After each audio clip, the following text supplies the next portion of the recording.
ستي واقفه وانا مره مريضه ربو سكر وضغط ووقعت 100 مره ودعسوا علينا النسوان وبهدلونا صار يسبوا علينا ما استفدنا شيء. مؤامرة علينا ومن الساعة 6 هاي روحونا قال قلعونا قال ما في. شو رسالتك رئيس السلطة محمود عباس؟ عم بيقولوا فوتوا مساعدات على المخيم. لا ما وصلنا شيء، ما شفنا شيء، ما وصلنا شيء ومتنا من الجوع، واحنا مضطرين كنا نوقف هالوقفة وتبهدلنا وقلعونا. قد الساعة؟ هاي من الساعة 6 الصبح لهلا. مؤامرة بهدلونا وين الإسلام وين العرب؟ بهدلنا بيجي من جونا أطفالنا لا أكل ولا شرب لا عيبة العالم كله محدثون يجوزوا الله ما في إسلام. وين الإسلام؟ وين أطفالنا؟ حرام ما بيجوزوا الله. وين ما كان يشيلوا العلم ما لي خايف غير من الله. 17000 ليرة هون كيلو العدس كم على ياكلوا 7000 كيلو العدس 10. Bonjour Monsieur Prévost. Bonjour. Il me semble que vous vouliez nous parler du camp de réfugiés de Yarmouk en Syrie. Exactement. Qu'est-ce qui s'y passe? Eh bien écoutez, vous voyez la photo de cette petite fille, c'est une petite fille qui est morte en janvier 2014, janvier de cette année, morte de faim dans le camp de Yarmouk. Le camp de Yarmouk a été créé en 1948 par l'UNRWA à la suite de l'épuration ethnique et du génocide des Palestiniens organisé par les Israéliens. Vous savez que les Palestiniens ont été chassés de chez eux, que beaucoup sont morts d'ailleurs, et pour les réfugiés, ils ont créé des camps au Liban, en Syrie. Le camp de Yarmouk est au sud de Damas. Ce camp, avant la guerre, avait à peu près 150 000 habitants. Avant la guerre, à peu près vers quelle date? Avant la guerre de Syrie. Avant la guerre de Syrie, d'accord. Avant la guerre de Syrie. Et maintenant, il en reste à peu près 18 à 20 000. Ces gens-là sont assiégés depuis plus de 6 mois. Ils ne reçoivent pratiquement pas de nourriture. Il y a eu quelques transports de nourriture de la part de l'UNRWA il y a un mois à peu près, mais c'est relativement très très limité. Les gens sont obligés pour survivre de manger des chiens, des chats, de l'herbe cuite, de l'herbe bouillie.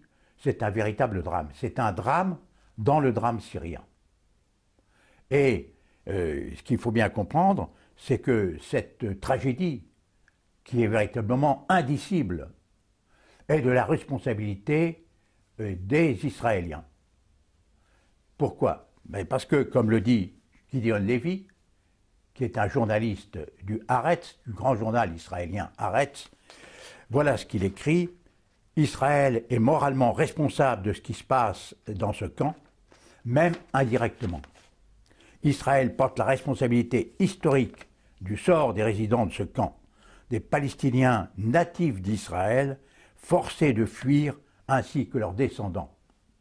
Les images de Yarmouk ne s'effaceront pas. Un garçon marchant du papier par manque de nourriture, un autre hurlant au monde devant la caméra pour qu'il vienne l'aider. Des personnes émaciées, à moitié mortes, des files d'attente de femmes pour de l'eau et de la nourriture. Israël n'a pas levé le petit doigt. Israël devrait tenter de sauver ces 2000 ou ces 20 000 résidents assiégés, natifs de cette terre, souvenez-vous, et ouvrir ses portes pour les réunir à leurs familles. Ce que malheureusement, ils ne font pas. Les Israéliens vont porter secours aux Haïtiens, ils vont porter secours aux Philippins, mais ils ne portent pas secours à des gens qui sont à quelques dizaines de kilomètres de chez eux. Et c'est là où les scandales. De même que les pays occidentaux, parce qu'il ne faut pas non plus négliger la responsabilité des pays prétendus civilisés, comme la France par exemple, où les députés votent des lois antigestuelles, mais se moquent éperdument de ce qui se passe au Proche-Orient. C'est véritablement scandaleux. Devant une telle indécence, deux réflexions me sont venues à l'idée. Premièrement, seuls quelques journaux, et souvent ce sont des journaux étrangers, des journaux anglais, ont parlé de cette tragédie de Yarmouk. Alors que chez nous, à l'époque du numérique, où on peut tout voir, où on sait tout, où on s'occupe de la vie privée de chacun, y compris de celle du président de la République, vous n'avez pratiquement aucun article, aucune image de ce qui se passe là-bas. Cette petite fille est pratiquement inconnue. Alors c'est quand même très curieux. Cela montre certainement qu'il y a une volonté de cacher un crime contre l'humanité, et cela ne peut être que volontaire et prémédité. Deuxièmement, ma seconde remarque, ça sera, et qui est en lien avec la première d'ailleurs, c'est que cette photo de cette petite fille palestinienne, normalement, les télévisions, la presse, la radio, devraient en faire état. Or, c'est le silence absolu et total. Ce qui montre bien que la liberté d'expression est quand même très limitée chez nous. Notre seule porte de sortie, notre seule porte d'ouverture sur le monde, c'est Internet. Bien sûr, certains font des critiques très dures envers Internet. Ils disent en particulier qu'Internet, c'est un endroit où il n'y a ni foi ni loi. Mais Internet, c'est le seul endroit précisément où vous avez le pour et le contre, le vrai et le faux, le bien et le mal. C'est ce qu'on retrouve dans toute notre vie d'ailleurs. Rien n'est jamais ni blanc ni noir. C'est à nous de trier, de nous méfier, de faire acte d'intelligence. Et là, on ne veut pas qu'on trie, on ne veut pas qu'on fasse acte d'intelligence.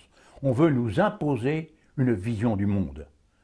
Et c'est pour ça que nous devons lutter. Nous devons lutter pour Internet, car c'est grâce à Internet que nous voyons encore ces images-là. S'il n'y avait pas Internet, nous serions totalement ignorants de tout ce qui se passe. Et en particulier ce qui se passe en Palestine. Le combat pour Internet, c'est le combat pour la Palestine en même temps. Car est-ce que nous serions capables de savoir ce qui se passe, par exemple à Gaza, qui est un véritable camp de concentration, s'il n'y avait pas Internet? Nous n'en saurons rien. C'est pour ça que le combat pour la liberté, c'est le combat pour la Palestine. Et pour terminer, je dirais, plus jamais ça. Never again.